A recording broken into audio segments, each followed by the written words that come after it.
الأكلة اللي كلنا بنحبها الصغيرين والكبار يا جماعة، ومن سهولتها بنعملها في ثواني وبنعشقها جدا. عندي هنا البانيه، هنعمله بطريقة سهلة وبتتبيلة خطيرة. بجيب عندي حبايتين طماطم مبشورين، عليهم كوباية من اللبن، بنزل عندي بعصرة ليمونة ومعلقة من المستردة كبيرة. بروح بقى البهارات بتاعتي أي حاجة، معلقة صغيرة الموجودة عندك، بس أنا هنا حطيت عندي معلقة صغيرة من السماق، فلفل أسمر، كمون، كزبرة، بابريكا وكركم، ومعلقة صغيرة كاملة من الملح. بدي هنا كمان رشة من جوز الطيب يا جماعة، بتعلي التست جدا معاكي ما شاء الله. وأقلبهم كده زي ما حضراتكم كده شايفين، اللهم بارك بالشكل ده.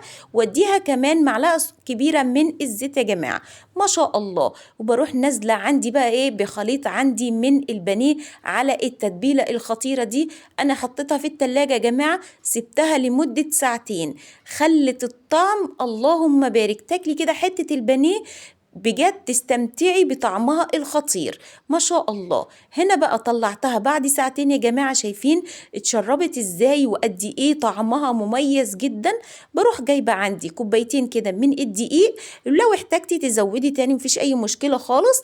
عليهم رشة كده من الملح، ورشة من الفلفل الاسمر، ومعلقة كبيرة من النشا، وكمان رشة من الكركم زي ما حضراتكم كده شايفين، والسماق. بقلبهم كده مع بعض كويس جدا. بحط عندي بقى كده قطع البانيه على خلطة الدقيق السهلة البسيطة دي يا جماعة، واغطسها كده كويس جدا. وكل ما انفضها معايا من الدقيق ارجعها تاني للدقيق يا جماعة، واضغط عليها بالشكل ده زي ما حضراتكم كده شايفين معايا.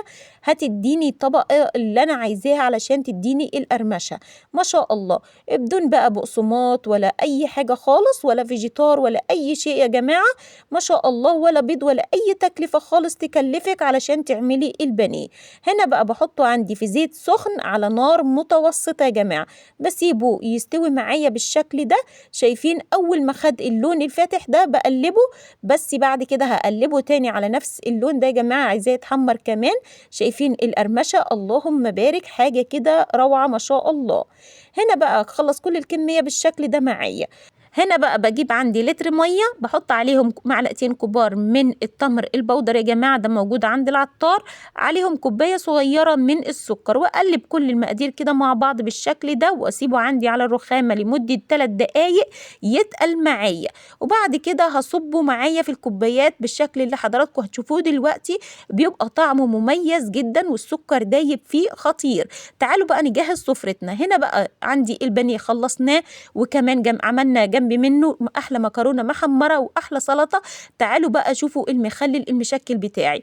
قشر السفندي يا جماعه انا كنت بغسله معايا واحطه عندي في برطمان المخلل، مع فلفل وليمون وزيتون، وكمان عروق الكرنب يا جماعه بتبقى مسكره جدا وطعمها مميز.